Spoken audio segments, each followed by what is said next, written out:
జాతీయ స్థాయి మెడికల్ విభాగానికి సంబంధించినటువంటి నీట్ పరీక్షా విధానంలో విప్లవాత్మకమైనటువంటి మార్పులు వచ్చినటువంటి పరిస్థితి చూస్తున్నాము.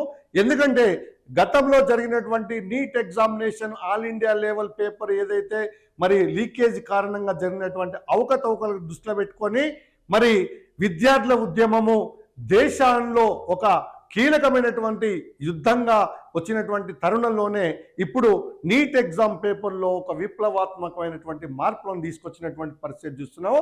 సుప్రీంకోర్టుకు స్పష్టం చేసినటువంటి కేంద్ర ప్రభుత్వం ఇకపై 2 విడతల్లో ఈ యొక్క ఎగ్జామినేషన్ నిర్వహించాలి. గతంలో పేపర్ మీద పెన్ తోటి రాసేటువంటి ఎగ్జామినేషన్లో అవకతవకలు జరిగినందుకు ఇప్పుడు ఇది ఆన్లైన్ ద్వారా పెట్టాలనేటువంటి దానికి మరి యూజీ పరీక్ష నిర్వహణ కసరత్తు చేస్తున్నటువంటి పరిస్థితి చూస్తున్నాము. మరి వైద్య విద్య ప్రవేశ పరీక్ష అయినటువంటి నీట్ యూజీ నిర్వహణలో ప్రక్షాళనకు కేంద్ర ప్రభుత్వం అత్యున్నత న్యాయస్థానం వేదికగా సమాప్తమైంది.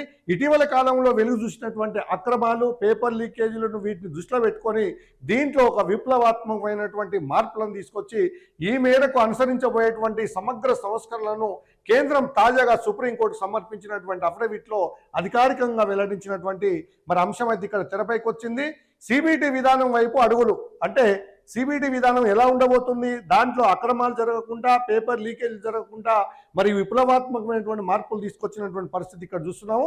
ఇప్పటి వరకు అమల్లో ఉన్నటువంటి సాంప్రదాయ పెన్ పేపర్ విధానానికి స్వస్తి చెప్పి భవిష్యత్తులో నీట్ యూజీ పరీక్షను ఆన్లైన్ ద్వారా పెట్టాలనేటువంటి అంశాన్ని తీసుకొచ్చి మరి నీట్ యూజీసీ పరీక్షకు మరి ఎలాంటి అవంతరాలు లేకుండా జరిగే విధంగా, విద్యార్థులకు నష్టం లేకుండా, విద్యార్థుల ప్రాణాలతో చెలగాటమాడేటువంటి ఈ పేపర్ లీకేజీలకు స్వస్తి తెప్పే విధంగానే నీట్ పేపర్ను విప్లవాత్మకమైనటువంటి మార్పులు తీసుకొచ్చినటువంటి పరిస్థితిని చూస్తున్నాము.